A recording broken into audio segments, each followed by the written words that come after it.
قارئین کرام، میں آپ سے سوالات کی شکل میں کچھ مزید باتیں کرنا چاہوں گا۔ کیا اسرائیل کو امریکہ، برطانیہ اور مغربی ممالک کی حکومتوں اور طاقتور اشرافیہ کی حمایت حاصل نہیں ہے؟ کیا یہ زمینی حقیقت نہیں ہے کہ فلسطین کو ماسوائے ایک یا دو ممالک کے کسی بھی ملک بشمول اسلامی ممالک کی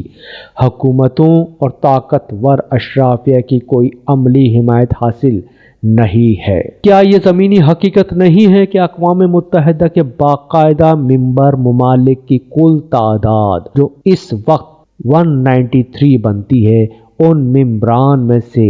164 ممبران نے اسرائیل کے وجود کو ایک آزاد ریاست کے طور پر تسلیم کر لیا ہے؟ کیا یہ زمینی حقیقت نہیں ہے کہ سپر پاورز میں سے ایک بڑی سپر پاور روس نے 17 مئی سن 1948 کو اسرائیل کو باقاعدہ طور پر ایک آزاد ریاست کی حیثیت سے تسلیم کیا؟ کیا یہ زمینی حقیقت نہیں ہے کہ ایک اور سپر پاور چائنا نے بھی 24 جنوری سن 1992 کو اسرائیل کو ایک آزاد ریاست کے طور پر تسلیم کر لیا؟ کیا یہ ایک زمینی حقیقت نہیں ہے کہ اسرائیل کو تو ایک ریاست کے طور پر اقوام متحدہ اور اس کے 164 رکن ممالک نے تسلیم کر لیا ہے، لیکن تمام تر معاہدوں کے باوجود فلسطین کو ایک آزاد و خود مختار ریاست کے طور پر نہ تو اقوام متحدہ نے اب تک تسلیم کیا ہے اور نہ ہی کسی اور ملک نے تسلیم کیا ہے؟ کیا یہ حقیقت کسی المیہ سے کم نہیں ہے؟ کیا یہ زمینی حقیقت نہیں ہے کہ پاکستان سمیت جن اسلامی ممالک نے اسرائیل کی ریاست کو اب تک اعلانیہ یا باقاعدہ طور پر تو تسلیم نہیں کیا، لیکن کیا ان ممالک کے بھی اسرائیل کے ساتھ غیر اعلانیہ یا خفیہ روابط نہیں ہیں؟ کیا یہ زمینی حقیقت نہیں ہے کہ موجودہ اسرائیل فلسطین جنگ میں کوئی ایک بھی اسلامی ملک اعلانیہ طور پر اپنے ٹھوس اور واضح لائحہ عمل کے ساتھ عملی میدان میں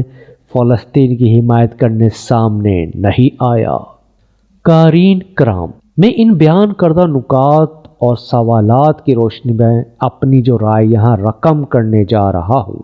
وہ یہ ہے کہ فلسطین کا وجود اسرائیل کے وجود سے ہزاروں سال پرانا ہے،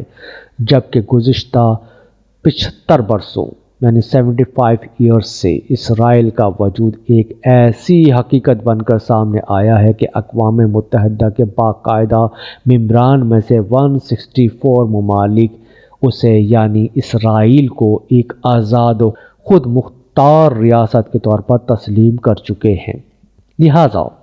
آج کی زمینی حقیقت یہ ہے کہ فلسطین کا وجود حقیقی ہے اور اسرائیل کا وجود بھی ایک حقیقت بن چکا ہے۔ میں اقوام متحدہ سمیت تمام ہی بڑی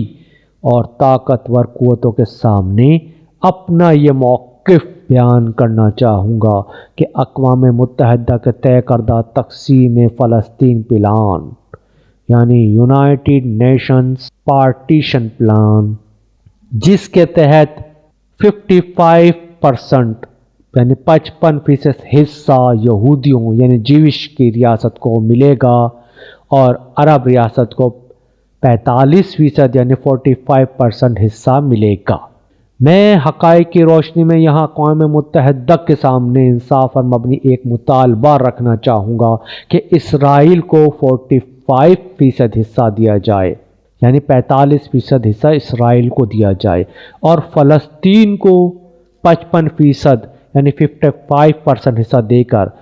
75 سال یعنی 75 ایئرز پرانے اسرائیل فلسطین کا تنازع مستقل بنیادوں پر حل کیا جائے، اور اگر میری رائے سے کسی کو اتفاق نہ ہو تو کم از کم جس طرح اقوام متحدہ نے